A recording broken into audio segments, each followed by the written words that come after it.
Hey, Jantans and Jantanites, it's Jason Desmond from the Jantan Collective with yet another very interesting and deep conversation on what's up with that. This is where we question, we learn, and obviously we grow. Don't forget to subscribe, like, and comment below because we want to hear from you. Maybe it might be something that we talked about before. You have a thought about it. And also, it might be something that you feel that we should be talking about. Well, get in touch. Now, the thing is, though, in the news recently, this is some pretty disturbing news. The case of Ain Husniza, uh, where she was harassed, and then she went up to the teacher, and then the teacher made it seem very, very trivial. Rape culture, and then another case of a woman being harassed at, I think it was a traffic stop. Uh, Basically, she wasn't wearing a bra, and then she was teased about it. Very, very disturbing. Seriously, though, what's with Malaysia and sex? Why can't we talk about all these things that's been happening and have open, frank, and factual discussions about sex? Seriously, what's up with that? Now, there's a lot of information to get through, slight controversies, and one man who knows how to wade through all of this is a good friend of ours. He's the Deputy Executive Director from the Women's Aid Organization, Chung. And also, we have with us a good friend of mine. We have had many, many conversations about many things, but she is a child's right and women's right advocate. She's also the Member of Parliament for Batu Kawan, YB Kasthuri Patto. Let's get into it. Let's talk about it because I think it needs to be said. Malaysians and sex. It's a very, very either very awkward or it's very trivialized. And I think it needs to be said because in the news recently, it has come up and it's very, very disturbing for me to actually see this. So what do you think of how Malaysians look at sex? And I'm going to open this up. It can either be Ren or YB. Who wants to take this first? Yeah, I think you're right. It's in a way, it is something that people don't feel comfortable talking about. In itself you may not think of it as an issue, but then that leads to a lot of other, things that become an issue. So, when someone has, sexual abuse, sexual assault, these things also are deemed to be things that people still are uncomfortable to talk about. They might rather just ignore it or deny it or not want to address it. Even someone's expression of themselves. Someone may wish to dress a certain way or behave a certain way, which, it's not really doing any harm to anyone else. But these things are somehow then seen as, we should not do that. So let's, make it a crime, even though there's some sexual acts that are crimes, even though they're consensual acts. Or, things that are deemed inappropriate and people are repressed and unable to express themselves. So I think, in of itself, you may think, people know about sex, is that really a problem? But then, yeah, it has become and has led to problems, sexual assault, expression, even teenage pregnancy. So you can think of a number of things. So because it wasn't openly talked about, it has become a problem, you think? Yeah, I think because people are uncomfortable talking about it, real problems are also then ignored. Because I always think that people do talk about it, but then I think it's very much because I live in an urban setting. Is that part of the problem? YB, what do you think? I mean, what do you think of how Malaysians look at sex? I think, first of all, the when you mention the word sex, it makes everybody smile, smirk, and become very shy because it's generally still a very taboo subject because they always associate sex with nothing else except the act of it. As how Renchong had pointed out, when the word sex appears in so many crimes that's committed in this country, sexual violence and sexual crimes and sexual grooming and etc. So I think because of the lack of talking about sex objectively, to normalize associating sex with other things other than the actual act itself, I think we're quite far behind.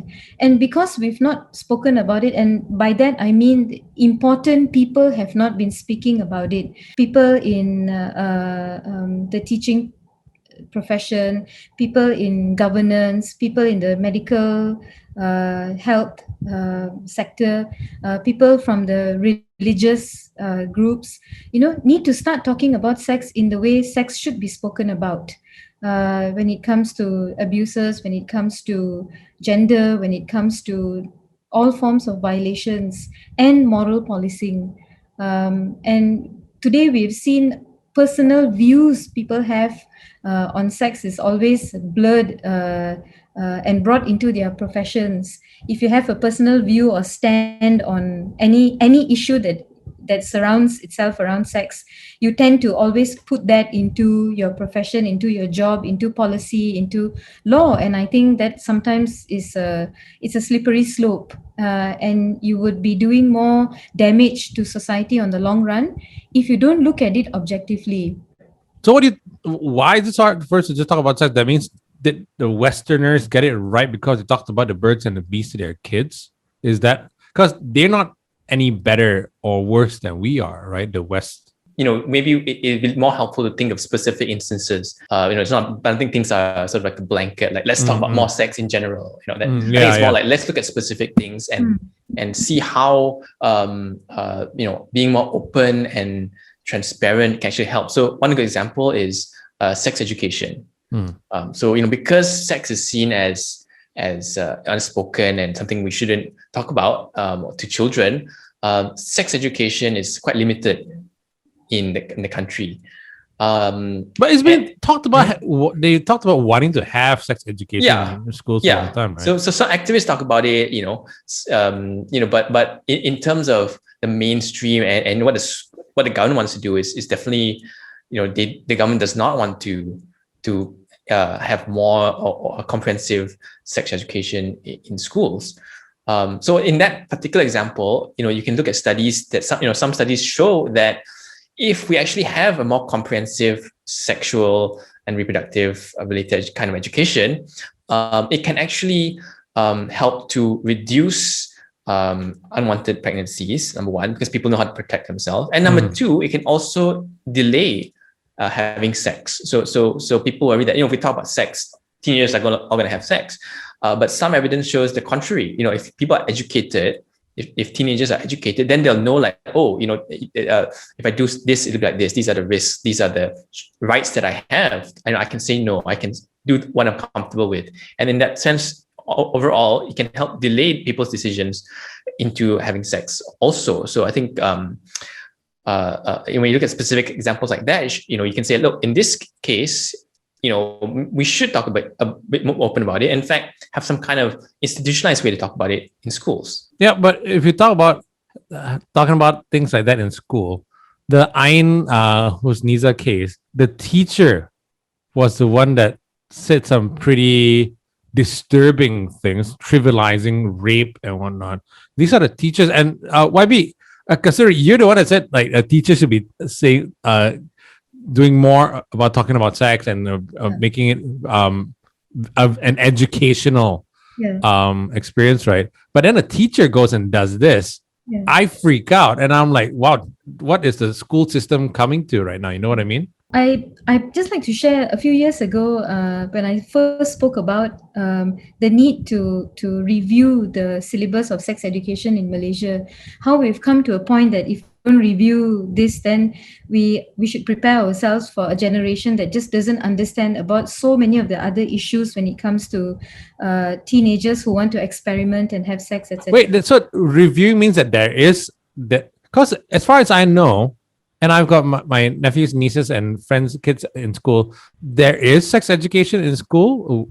Is it comprehensive or is it just like something that just happens by the way? There is sex education. I mean, when we were in school, from the first subject I remember when we were in Form 3 was on reproductive health. Biology, or something like that, I remember. And then all the kids would be snickering at the back and everything. Oh my God, we're going to get to that subject, So that was when I was a teenager and I'm already in like my 4 series now. And you believe it or not, I've had MPs snickering in the Dewan Rakyat when I spoke about sex education about 7 years ago. And it made me, it was really an aha moment for me, because it was when you have even MPs who can giggle like schoolboys, and treat the issue lightly, Yeah. meant that we had a long way to go to talk about it and to normalize talking about sex education. And sex education should follow, in my opinion, there are international standards, there are international syllabus. There's a code of what children should know, what adolescent children who are in puberty age, adolescents, teenagers, etc., up to adults should know about sex education. And I find that the standard that we have in Malaysia is quite, although there has been some improvement, but we're still not up to mark yet. And I think it's not just what's on paper, it's not just what is in the policy or in the law, but the execution of it. You could have like a world class document on what sex education is, but the onus is on the teacher to impart that knowledge in a practical way to students. You desensitize the entire thing and teach the child about sex education other than the actual act of sex. And I think that's the investment. That's what we need to do, and that's what we need to talk about. About your boundaries, about your private space, about sexually transmitted infections, about sexual grooming, about sexual offenses. All this needs to be shared with young people. About the law, how many people out there, including students who are 16 years of age, know what statutory rape is? You can be 16 years old and 1 day and you don't fall under that anymore. Now, how many of us know that? How many of us know that child marriages is something that is frowned upon in many countries in the world, but in Malaysia, because of the way the law is interpreted, it's quite loose, and in some cases quite rigid. There's nothing really that criminalizes child marriages. So these are things that you need to teach children. And because the education system is also such, where you have government secondary schools, and then you have religious schools, and you may have vernacular schools, you have to ensure that this sort of information, this syllabus is the same across the board. So that children know what they're getting themselves into. And with social media, it's a different ball game already.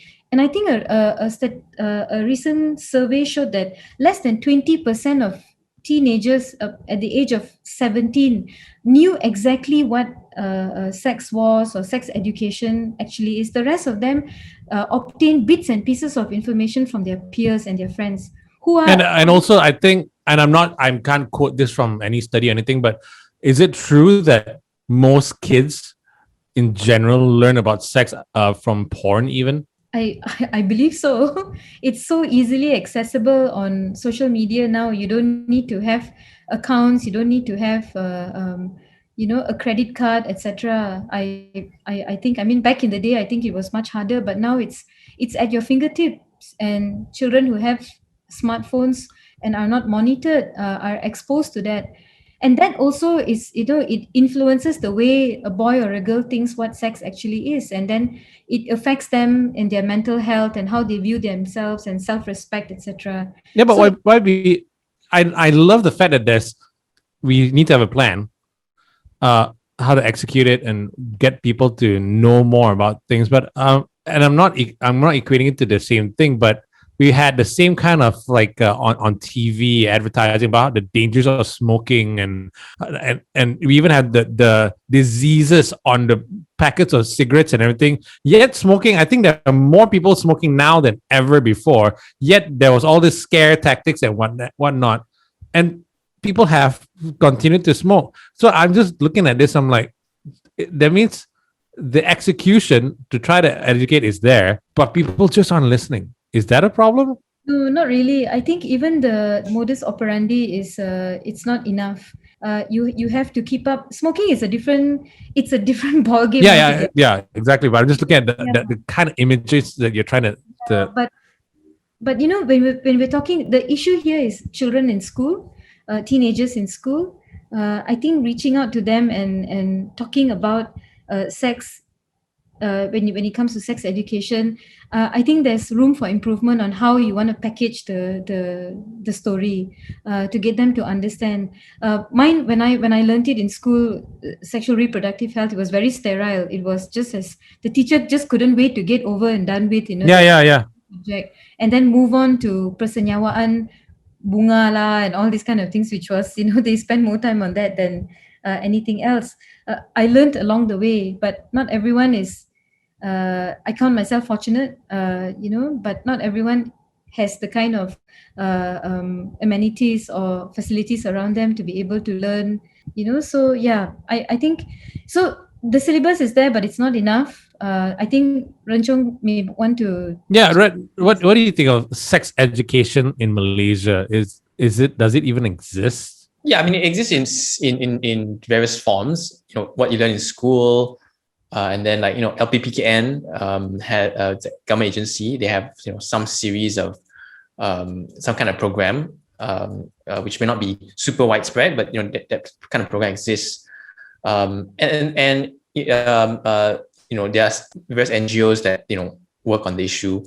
So I mean, some kind of education definitely exists, but I think the idea is I think YB was mentioning just now, international standards. So the UN has like a hey, this is internationally accepted, age appropriate syllabus. There's a booklet you can get online. Right. So that's something that is accepted as a global standard. So we're not at that level yet.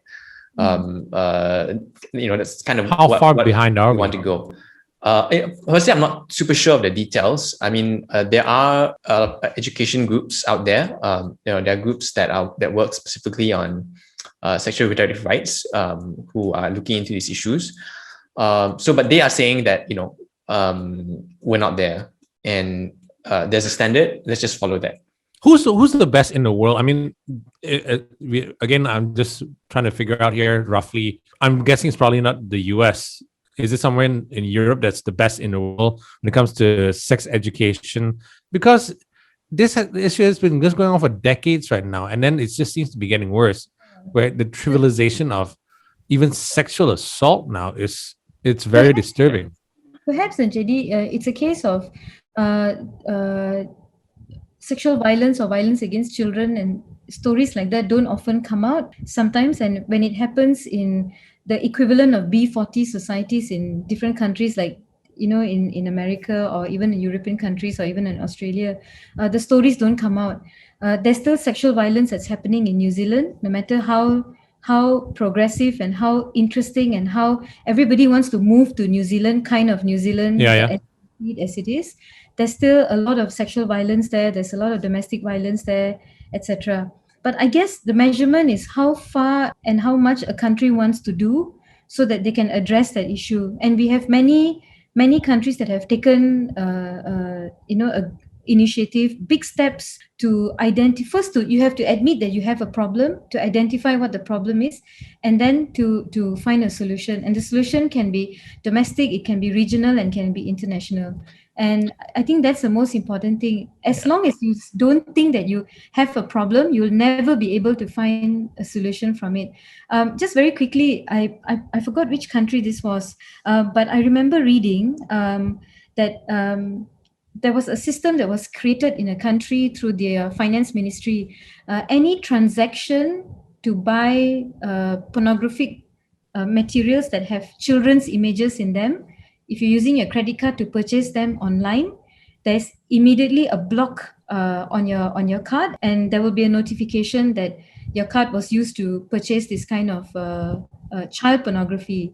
So these are the kind of measures that shows that governments are keen and are focused in trying to eliminate that, including advertisements in flight, of what countries are doing to eradicate poverty, which is a lot of it is linked to sexual violence against children, trafficking, exploitation, etc. So when you want to speak specifically on children, I think the measurement is how much countries are doing when they see that there's a problem, and not to think that, if we talk about it, it's going to affect tourism. If we talk about it, it's going to affect business. If we talk about it, it's going to affect cartels, because child smuggling syndicates, child trafficking syndicates often work very close with trafficking syndicates and work very close with drug cartels, etc. So it's a vicious cycle there. There are countries that have very good stories, and we tend to look at those stories and follow these best practices and Malaysianize it here, so that we can acclimatize it, so that we can use it. Yeah. Okay. So, but it sounds a lot like what's going on right now in Malaysia. That's not enough of this. It's not enough of that. It sounds like there's a systemic issue that's been going on for decades already. So, when in the case of the student Ain and the teacher just really trivializing sexual assault, would you say that it's not the teacher's fault? Because I completely say it is his fault for just thinking that way, even. But also, did the system fail him when he was younger, and then that's why he thinks this way now? Yeah, and I think that's going back to the point on education, and I mean, and that's only one part of it. I think the biggest issue in this case isn't really sex education. I think the biggest issue here is accountability. People getting away with whatever they want to do with no consequences. And it's kind of a interesting. It could seem like a contradiction. On one hand, we say that look, people don't want to talk about sex. Yeah. That's what we said earlier. But then when it comes to some aspects of that are sexual, people do talk about it. They make jokes about it. They trivialize it. They get away with sexual acts, sexual assault. So you kind of ask yourself, like, is it taboo because we just don't want to talk about it, or is it that certain people can talk about it in a certain way, and while others cannot? Is it a power thing? Is it like in the case of Ain's teacher, it was the teacher, a man who was in a position of authority, who very openly used sex and rape as a joke in class. And I think the problem there is not that necessarily that there was a lack of sex-related education, but it was that he knew that, at least in the past, he could get away with it. Now, that means because he could get away with it, if he thought he could get away with it, Ain was like, you know what?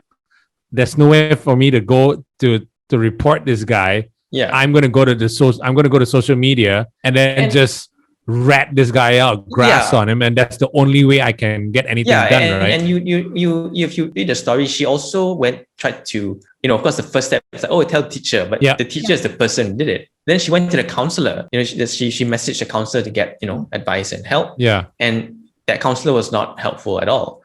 So what other choice did she have? Was the counselor a male as well? I'm not sure. Yeah, because I keep reading the reports, right? It was this teacher said this and he wanted to get away with it. But then a lot of things fell in the cracks. But then there's one report I remember reading where Ain's father was told that even a lot of female teachers were harassed sexually as well. So it's not just about, because it's just like, it's okay, like we guys can do it. That's a very disturbing trend to hear. Yeah. So I mean, social media was in a way, someone's last resort. I think that's kind of a common thing in many affected persons or survivors of sexual assault or sexual harassment. Going public is really, number one, the only way to do it, because systems have failed.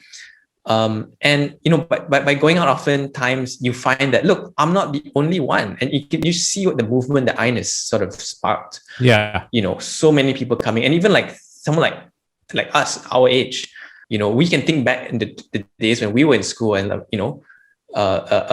stuff that was happening back then, and say, hey, this has been going on for I went to all boys school, so maybe these are things I didn't think about necessarily. Yeah. But you think about it, my friend said that, or I observed that, or correct. This kind of joke even when I was in school. So it sparked something and just told you that look, and that's really the power of social media. It can, and going public, besides. But it's really a last resort thing, right? Ideally, what could have been the best system? That means, okay, so I want to report this, but holy shit, is a teacher that's actually doing this to me. Yeah. Where do I go? I go to the counselor. Counselor is not helpful. Then it goes to the headmaster. And after that, no one knows the actual step by step who I can go and talk to, right? You're exactly right, JD. The point is there is no system that you can actually go to for certain things. I mean, okay, imagine you go to the police. I mean, what the guy did, it's not really like, okay, what the teacher did, what the teacher did, a joke about rape in class. Like, is that something that can easily be proven as a police case. Correct. And will the police take that something it's seriously? your word you know? against his in a way kind of thing, right? Yeah, and you know, you may think that, and even she did go, you know, she did make a police report on the boys, the fellow students' comment, I believe. Yeah. Well, both the student and the teacher, and that kind of didn't really. There was initial response, at least, wasn't so convincing. Although the police then came back and said they are going to do something. But you can think of other instances where, you know, there is really no mechanism. And the idea is, you know, YouGov did a survey in 2019, and they found that about a third of Malaysians have experienced sexual harassment, and of this, 22% were experienced it in school or college. And you see that we do not have regulations for schools and colleges on sexual harassment. You know, in fact, or other kinds of organizations, universities or clubs or associations or whatever it is. So what, you know, people have been advocating for a sexual harassment bill. Okay, so sexual harassment bill, one of the things the sexual harassment bill would do is create that rule. Let's say every organization, if you're a school, your company or whatever, you need to have some kind of mechanism. In every school, there will be some kind of policy and mechanism to say, okay, if there's an incident like this, here's what we're going to do. That's number one. Number two is, if that mechanism fails, there would be another body on top that says, hey, you can complain to us too. Okay. If your school doesn't, or your organization or company doesn't do a good job, come to us directly and we'll investigate it. That's the second thing that the sexual harassment bill would do. And that's why, you know, civil society, you know, MPs, members of the public have been really on and on about this sexual harassment bill, because it really, you can see in this kind of circumstances, it would really actually create some kind of mechanism, some kind of alternative. That being said, it's everyone's right to share the story publicly, you know, no matter what mechanism exists. If that's something they want to share, that's entirely up to them. All right. Now, the thing is, though, from WA's standpoint, right, you hear a lot of these cases where a lot of women, not necessarily just women, a lot of people come to you, young girls, women, and they say, I have nowhere to go. I'm being harassed. I'm being, in some cases, assaulted. No one freaking believes me. Do I go online? Do I go and see YB Kasthuri and then get her to help me out and talk about this in Parliament? Do you hear a lot about this? I do.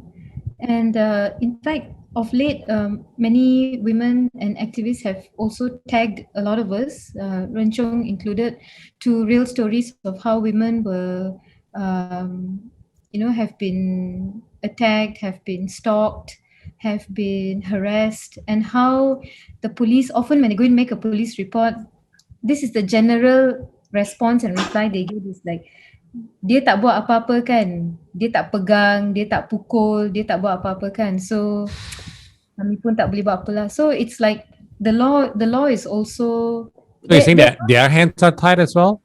In a way, we don't have specific laws to address sexual harassment, and that is why for 20 over years activists have been screaming inside and outside Parliament to remind MPs and to put this bring it to the cabinet and ensure that we have proper laws. And only now from 2018 onwards we see things moving, but it has stagnated already.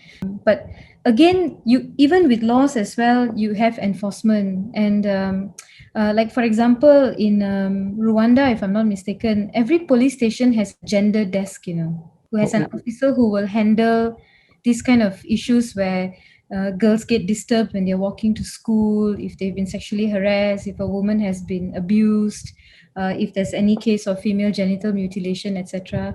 They can go directly to this gender desk and speak to the officer there, who will have time to address the issue and give it the due importance it deserves. But today, even in the last few years, I've heard many cases of, like for example, a few years ago in Bukit Mertajam, there was a case of a man who forced himself on his wife in front of the children. And when she refused, he took the batu lesung. Yeah.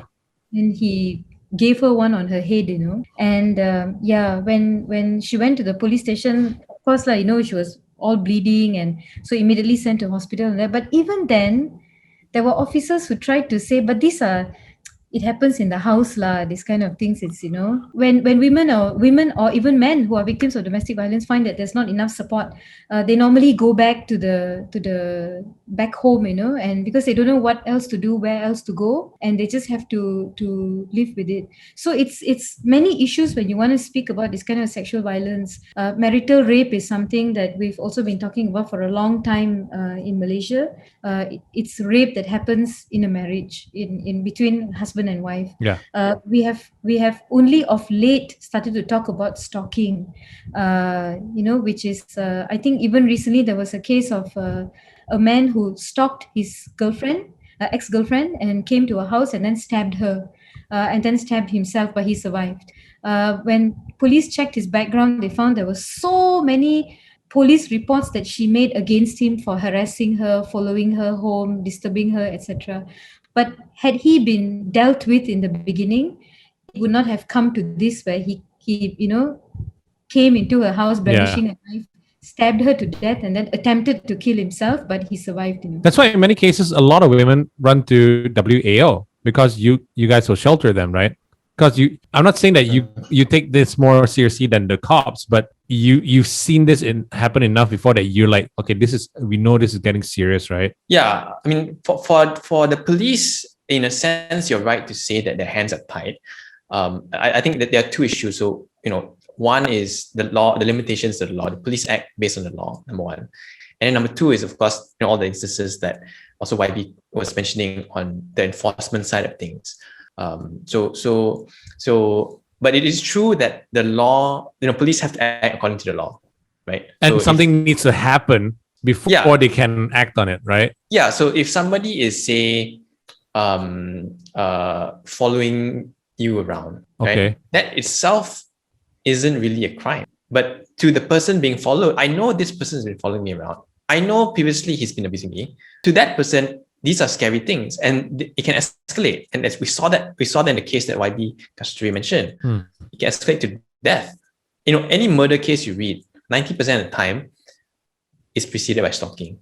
For WAO, we look at that sort of more holistic picture, because we provide support based on our own set of policies.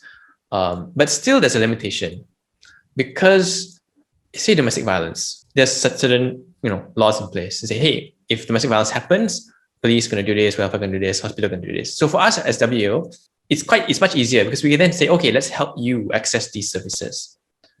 But if someone's being stalked, but the person hasn't maybe threatened you, the person hasn't physically harmed you yet, then it's a bit more difficult, because we can't really, even if we go to the police, sometimes, that you have to be creative. And then the police they also want to help, so they'll be looking at the case. Okay, what did they have to do? Oh, trespass. Okay, he trespassed on your company's property. Right. Let's go and find him on trespass. Because so stalking is not the crime. They're trying to find other ways. Yeah, other ways. It's still limited, because if you see in a case that YB Kasthuri is mentioning, the guy was actually arrested already for trespassing in her house, and he was already charged, in fact. So the case was ongoing, if I read correctly. But yet he was still able to again follow her and in the end murder her. Why?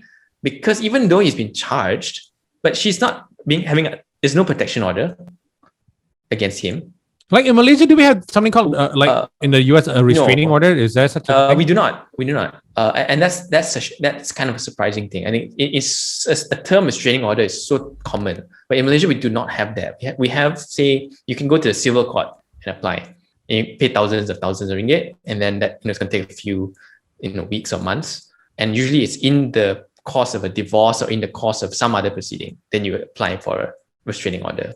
Right. But if someone's just following you around repeatedly in a way that's making you scared, there is no such thing as a protection order, unless it's domestic violence or you're like a refugee, if it's a trafficked case. So in that sense, we really need to improve the law. It will help police help people. Obviously, the most important thing will help survivors, but it will help the police. It will help NGOs. It will help everyone trying to offer some kind of assistance to the person. What if it's those in power to enforce the law that's actually doing the harassing? Because we've heard this before, right? A very famous, I don't exactly remember the details, but I think this lady was driving around near where she lived and she wasn't wearing a bra. And then she got stopped and then they asked to see what she was wearing or something. And obviously, as a woman, you freak out when that happens, and then you're alone in a stop like this, and you want to make a complaint, but it's the guys enforcing the law that's doing this. What do you do, YB? You still go ahead and make a complaint. You lodge a report and you try to get as much information as you can at that time from the officer who is doing that to you, and you make a complaint. You make a you lodge a report nonetheless, because there is the an entity called the EAIC, which is in charge of internal investigations on accountability for the police. And that's what the police would tell you also. Please make a report and the EAIC will look into it, etc. And they'll have their internal investigation.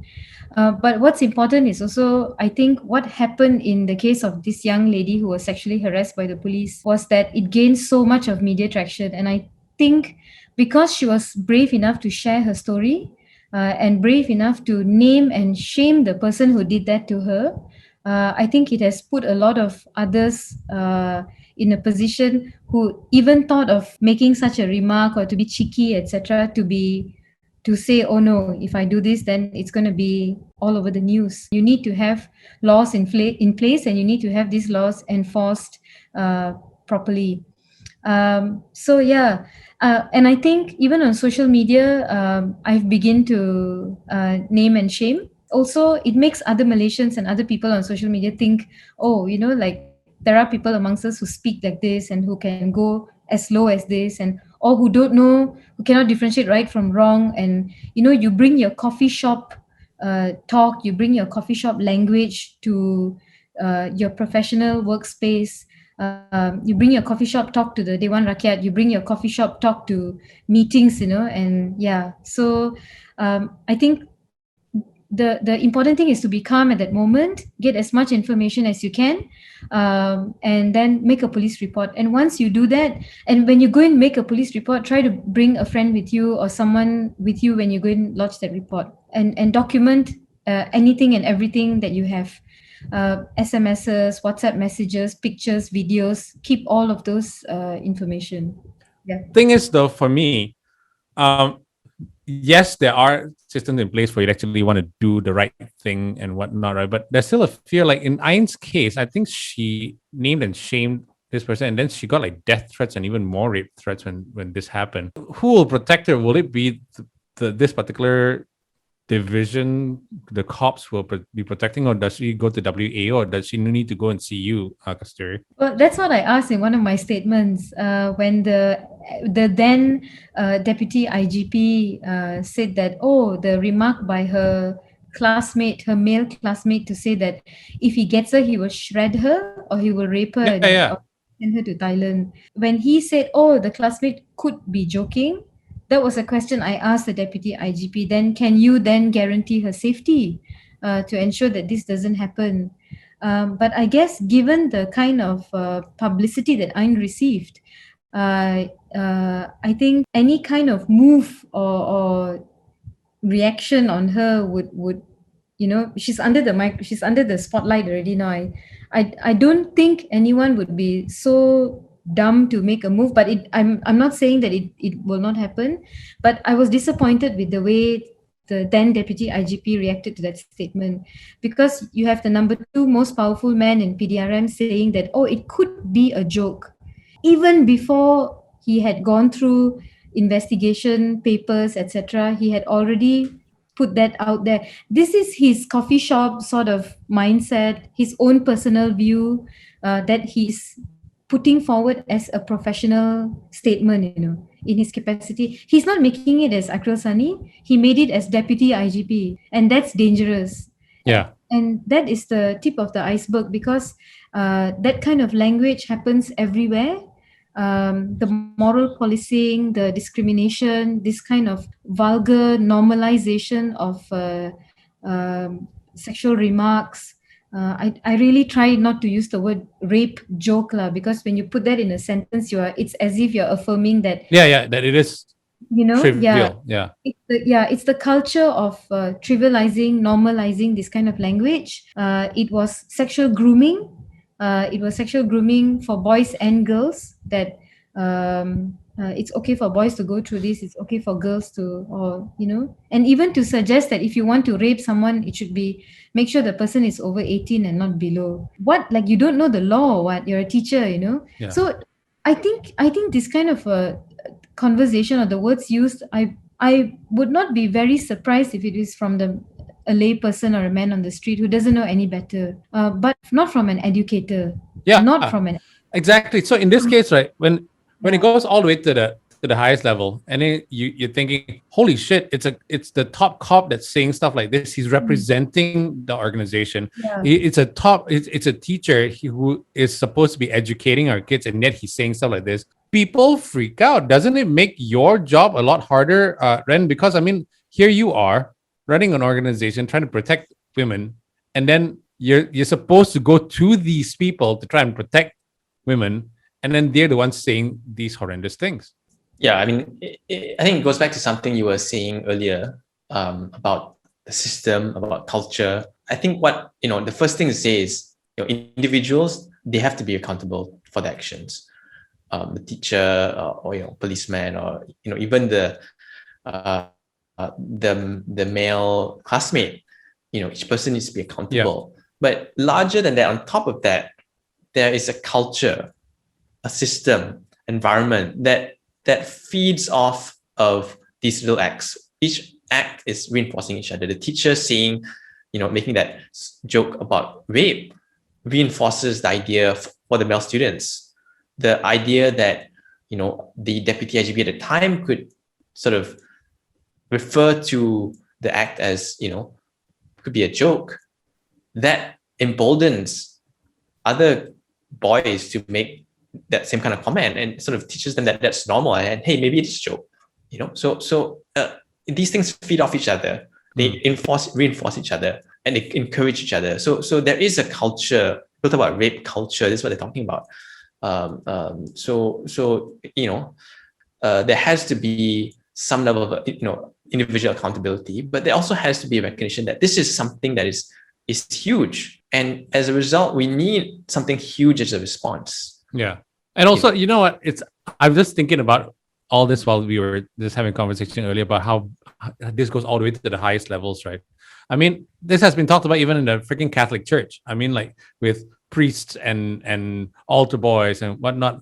And for a long time, they weren't being accountable, and now they're trying to be. And it helps to say that when the top guy says, we're going to do something about it, it really instills confidence in people going, you know what? I think they're trying, and things like that won't happen again. But then immediately after all this happens, and I think this was, I can't even remember when this was, I think it was in January, the Miri prison incident. Every time someone wants to do something good in an organization, they take 3 steps forward and then they take like 5,000 steps back, where someone gets raped in prison while being detained.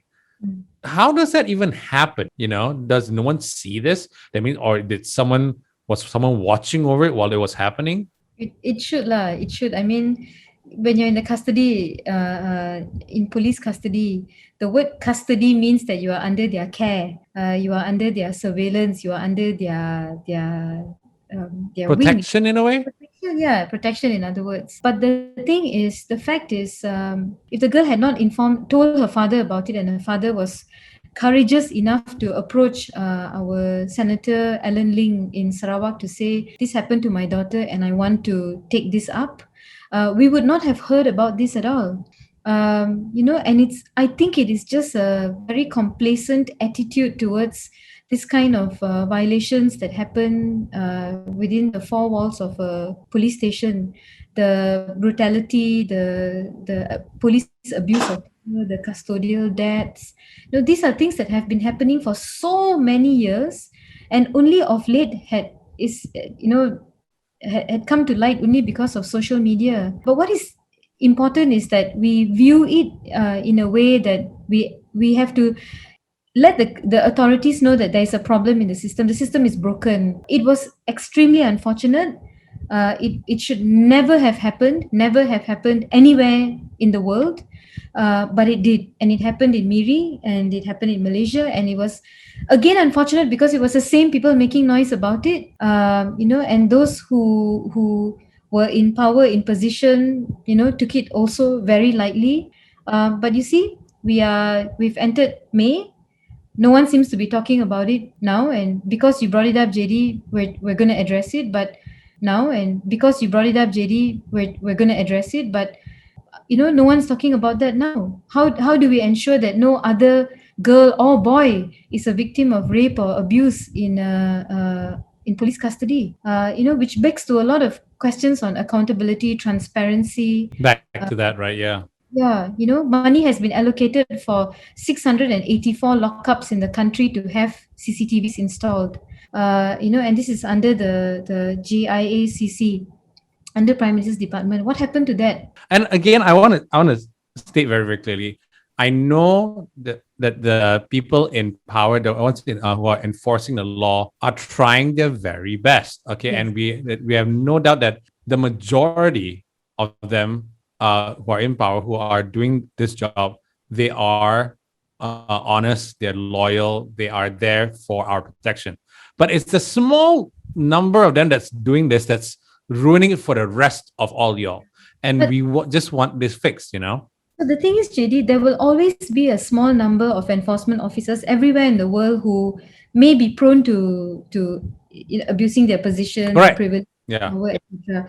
No country, no system is immune to it. It is how the government reacts to it. It is how your superiors react to it. A parliamentary reply last year, from January up to September, there had been 9 custodial deaths reported. So on average, like 1 custodial death a month in 2020.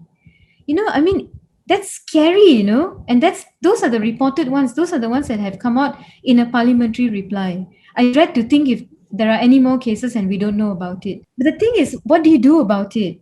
Yeah. Yeah, it's you have to act and you have to call them out and say that we will take action on them without fear or favor. Not to make this kind of frivolous statements that, in the case of Ganapati, we have no record to show that he was beaten up by police. Yeah, okay. But he has injuries on his body. How did he get it? I wonder if the reaction to this rape that happened in a lockup, if it had happened in PJ, if it had happened in Damansara, if it had happened in KL, would it have been treated differently? Would there had been a protest outside the police station? Would there had been a gathering, a candlelight vigil, etc.? Or is it because it happened in Miri that we don't hear about it today? So it's also how these cases are looked at. What do you think, Ren? I mean, like, if this happened here in KL, would things have been different? Would you, like, how would things have been different? Yeah, I mean, I think it's really hard to say. I mean, unfortunately, a lot of things is it caught on camera? Something is caught on camera. People can see with their eyes. There's no doubt that can spark something. If it happened to someone who is maybe charismatic or public, or then that person can make it sort of a bigger issue than it was. It's hard to say really, but I think the point is, whether it gets a lot of attention or not, as YB was saying, what are the steps that are being taken? I mean, the case of Ganapati, that's getting a lot of attention. For some reason, this case is really garnering a lot of public interest. This case, the institution that people have been asking for is the IPCMC, Independent Police Complaints Commission, something that's sort of modeled after what they have in the UK and some other countries. So the idea is, if there's a gross misconduct, then can we trust the same agency to investigate itself? Or do we have some independent committee to come in and look? Because the police, they do have a internal mechanism, JIPS they call it. And then there's also the agency that YB Kasthuri mentioned, which is the EAIC, Internal which is affairs, which basically. sort of covers all enforcement agencies. Right. But for various reasons that this is not seen as something that actually has much sort of independence and teeth. and that's why the IPCMC had been mooted, quite a few years ago. And finally, under the PH government, there was some traction to actually establish it. But then, as we've seen, as with many reforms, these things have been. I want to move on to something that YB Kasthuri has been fighting for the longest time. And there was an article out in 2019, if I'm not mistaken, about sex predators. And it's something that you're very, very passionate about. And we talked about it a little earlier on, stalking and whatnot. How has your, I don't want to call it a crusade, how's your work been going with that? Is it like an uphill task? Yes, of course. Constantly, right? Non-stop. Constantly. But I'm not alone, JD. There are many others also who have been speaking about it, including Chung from Women's Aid Organization, Awam, WCC. We have so many partners who are constantly keeping the issue alive. But the phrase sexual predator was actually, I would say, coined and used more than ever before after the Richard Huckle case. For those who don't know, Richard Huckle was a young man from the UK who came to Malaysia in the pretext of being an English teacher. Charity worker, exactly. Yeah. And he knew, so he obviously had local networks for him to reach out to ask, where should I attach myself to, which area, what people, who to mix with, and how he managed to groom the children and also perhaps the caretakers of the children into believing that he was someone who was safe. And of course, over a period of time, he managed, horribly took advantage, molested, raped, and victimized 100 over, or was it 200 over children? So only then after that we had this, oh my gosh, he's a sexual predator. So, the media started to use that word, And then, of course, I must give credit to the Rage team from the Star, who did their incredible work, their little undercover investigative journalism thing where they went, put themselves out there as a young girl on social media, on WeChat, and then managed to actually allow themselves to be preyed upon by a sexual predator. And that just was the tip of the iceberg that reveals so much of how long it took, the entire process, and how scary that it could be just anyone amongst us who's a predator, and any of our the children that we know, and our own children who could be victims of this heinous act. So having said that, thankfully in 2017, Datuk Sri Azalina, and she was Minister in Prime Minister's Department at that time. And she was the one who mooted the conversation, the idea, the dialogue, calling female MPs from government and opposition to work on the sexual offences against children bill. And finally, managed to table it, debate, and pass it in Parliament. And we have it in law today. We have an act today. But then that is addressing the crime of grooming and sexual offences. But what we need to look at is also preventive measures. Up to today, we don't have a sex offenders registration. I was just about to ask you, do we have a registry like how they have? I'm sorry if all my references are American based, because they always have some. It's always in TV. There is a registry. There is, right? There is a registry that I think was created as part of the law, I think. But I think the issue is that it's new, so it is not retrospective. Right, I see. It just like it was launched in whatever year it was, 2017 or 2018, something like that, and then people then added on to it since then. So the people who were kind of convicted before, they're not on the list. And there's an issue of accessibility of the list. So some say that why not make it a public list? Right now you have to go to JKM. So I mean, I think it's not a there's some arguments around that says it shouldn't actually be a completely public list.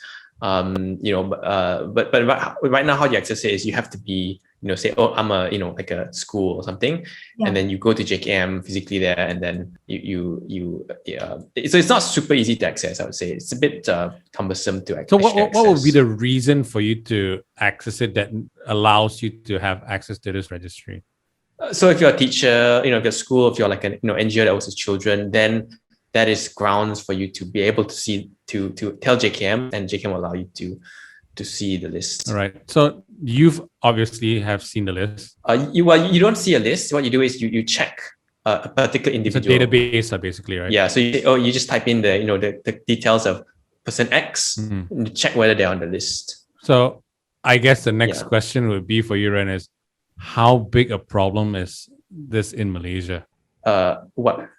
The sex predators issue in Malaysia. Yeah, I mean, how big of a problem is it? I think we look at surveys.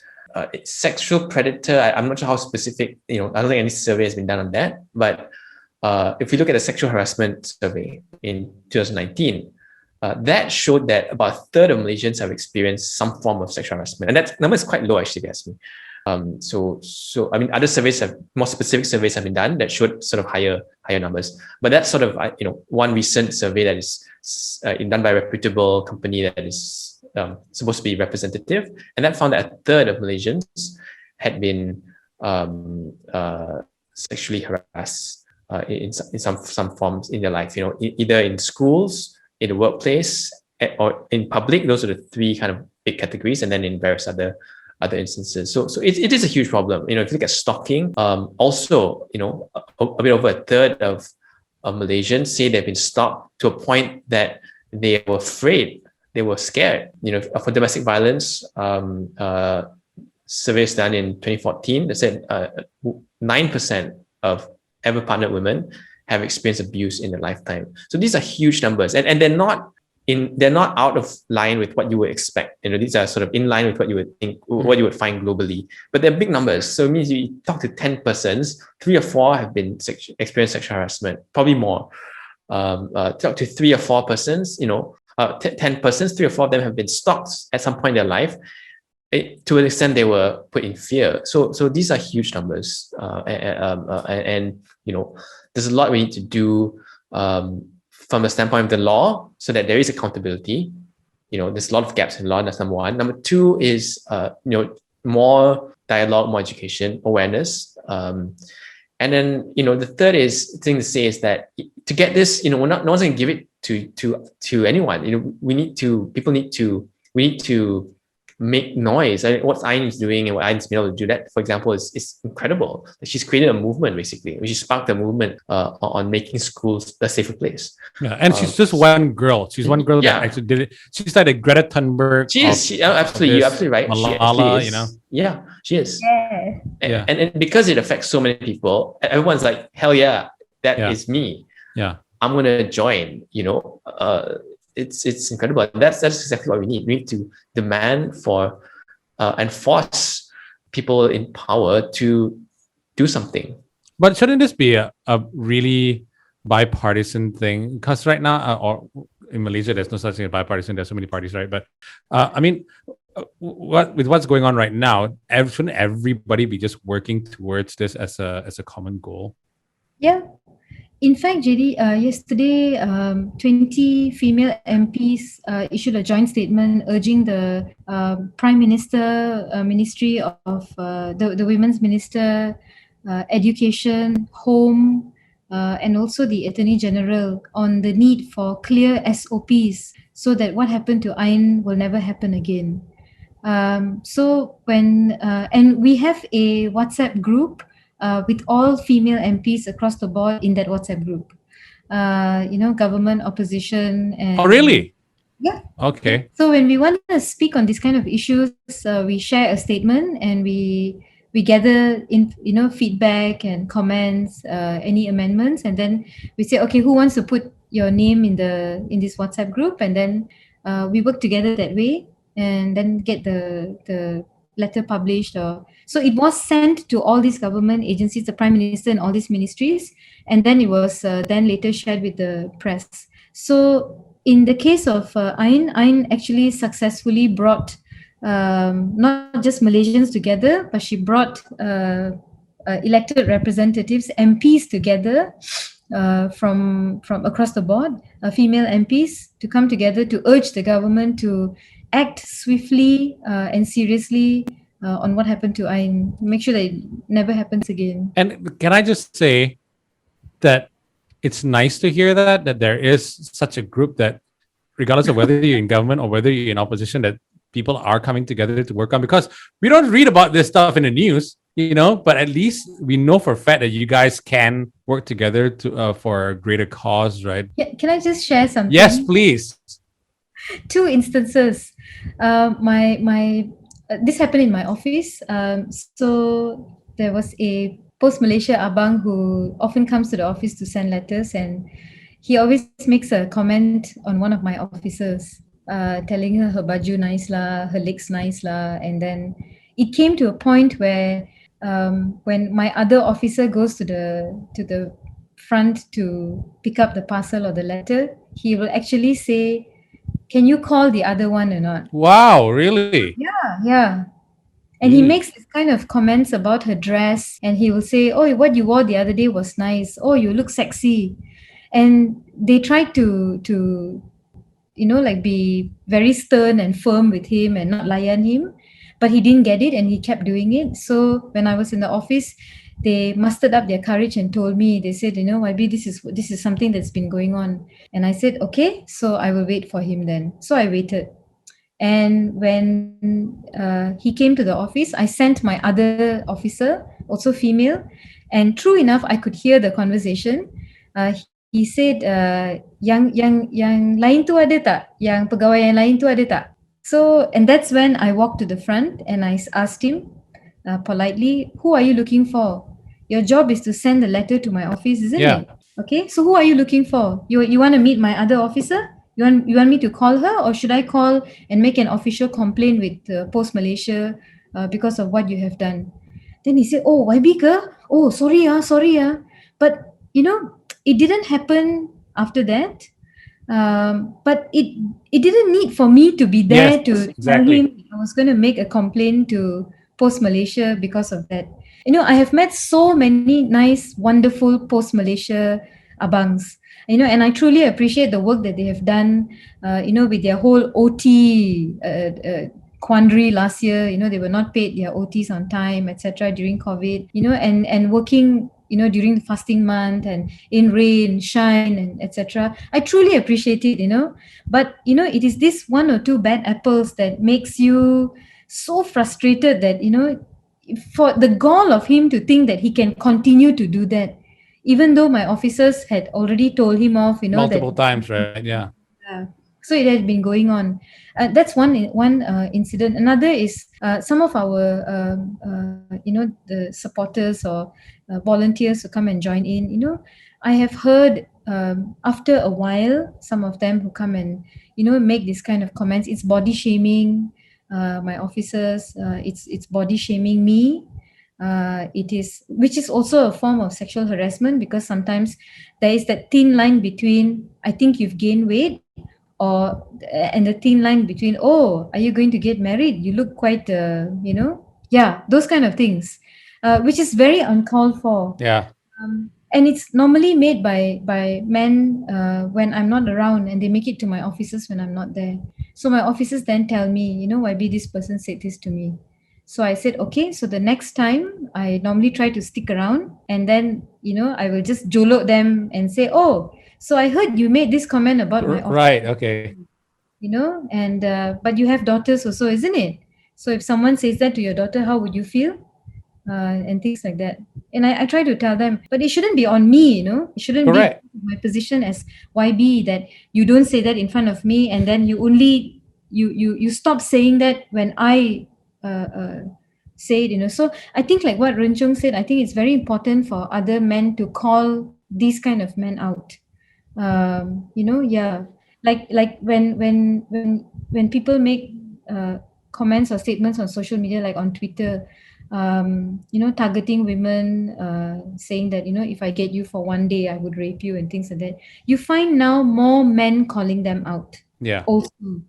There are, of course, a wave of women who come to the aid and defense of these women who have been violated like this online. But then you also see a lot of men who like, bro, that's not right, that's not cool, hang tak malu ke, that kind of thing. So it's important to call them out, and it's important that people in position, in power, in influential positions, calling them out. Yeah. Like how the Mufti of Penang was, I believe, the first Mufti in the whole country who made a comment on the period spot check. Yeah. Oh my God, that's another thing. Yeah, my God. Yeah. So our Penang Mufti made a statement. And when I went to see him, he also shared his sentiments with me. He said it's just ridiculous. He said, "What kind of behavior is this?" He said, "I don't condone that at all." And I was really thankful. I said, Datuk Mufti, you are the first person Mufti in the country who has made a strong stand against these period spot checks, and I thank you for it. But it's people like him in his position also. Religious leaders need to call out. You call a spade, Yeah.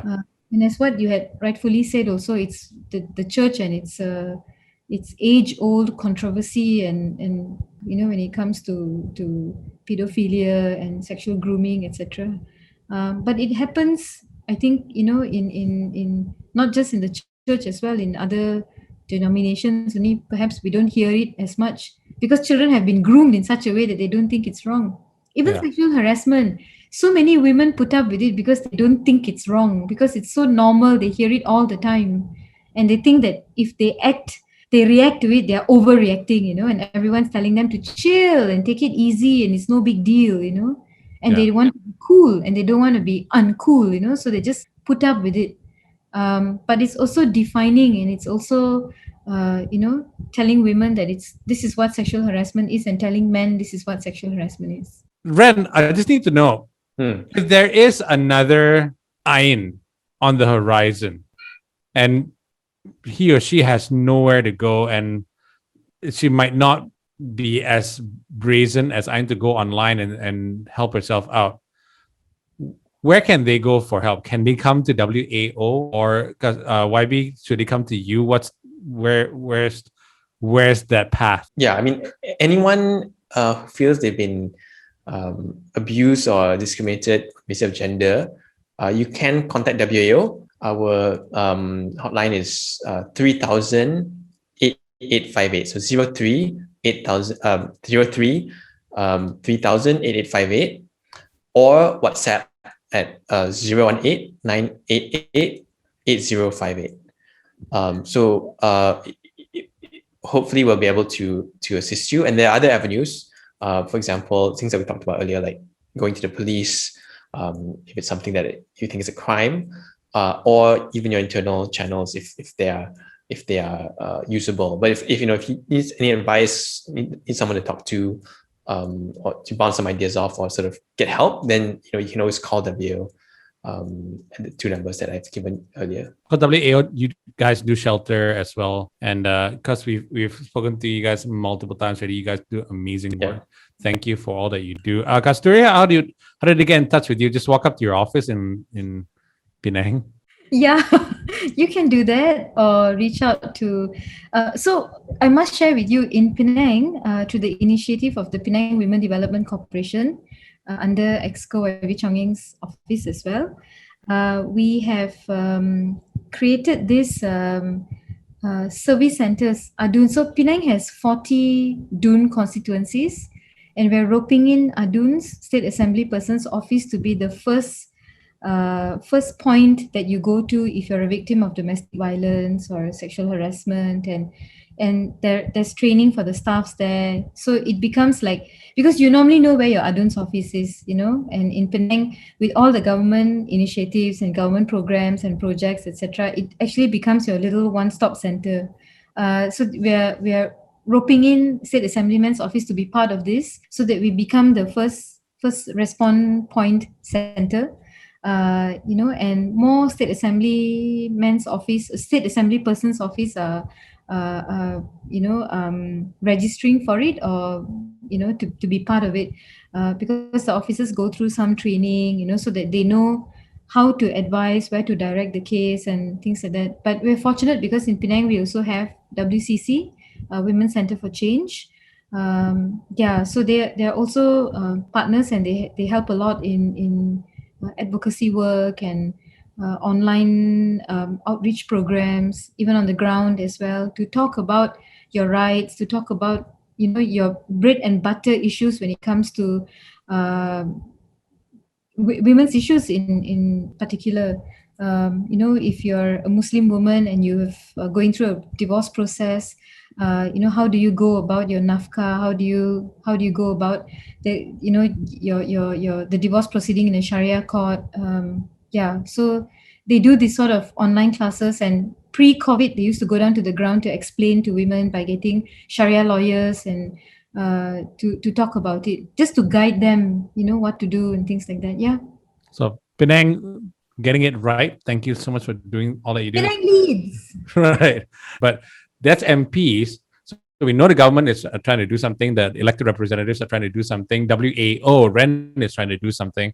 But I want to know, what can we do about it? And I for a fact, I know I'm thinking being sexually harassed, being sexually assaulted, probably more women than men. I know men get assaulted as well, men get harassed. But what can we as Jantans, right? Because we want to help our fellow Jantans, right? What can we do?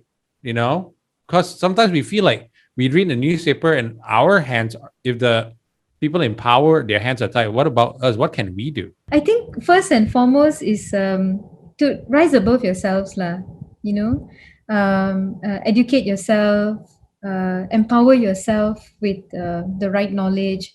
Widen your horizon on international issues, national issues. Learn about, open yourself up to absorb this sort of information that's out there. It's the age of gender equality. It's the age of gender inclusiveness. It's the age of the 40-40-20, which is what Penang is. We're moving in the direction that any establishment, any meeting, any group must have 40% men, 40% women, and 20 of either men or women. So there is no, that there will be a balance when it comes to just being voiced out and spoken about. And it's also important for decision making. So having said that, I think this is what I would say, lah. To rise above yourselves, and to do away with this toxic masculinity. I think the first thing to say is, if you look at the YouGov study, it was 39% of women have experienced harassment. I think it was like 17% of men or something like that. So a big number as well, but sort of lower, much lower. And if 39% of women have been sexually harassed, it doesn't mean necessarily that 39% of men harassed. It could be, it's probably a lower number, maybe. Yeah. But maybe 10%. But still, that's because one person might harass multiple people. But that's still a pretty big number, number one. So don't be that person. Don't be that one person. That's the first thing to say. You should not just, if you used to make sex jokes and rape jokes, or whatever, just stop doing that. That's the first thing. The second thing to say is people talk about all men, right? People talk about not all men, or all men, whatever it is. Yeah. Talk about. The point is not that all men are bad and all men are harassers. The point is that men, we benefit from certain safety, opportunities, different privileges just because we're men, right? So it's not fair. Right? We didn't do any effort to reach that position. We just born, the lottery of birth. So in that sense, it's unfair that we have these privileges, and as a result, it's a responsibility then to try and correct that, not by bringing ourselves down, right? But by sort of making sure that everyone has that same level of safety and opportunity. So things like, if that one person out of 10 is the harasser, and you see that person doing something, or making a sex joke or rape joke, or whatever, you can say something. You can say something. It doesn't have to be call the person out, or whatever. I mean, it's like, just say something in a matter of fact way. It doesn't have to be something that to embarrass anyone. right? It could be an example. I think it's that maybe most common is in a WhatsApp group, office WhatsApp group, or friends WhatsApp group, or schoolmate WhatsApp group. Someone is gonna make a sex joke or sexual joke or whatever sexist joke at some point. Then I'm sure it's happened countless times already.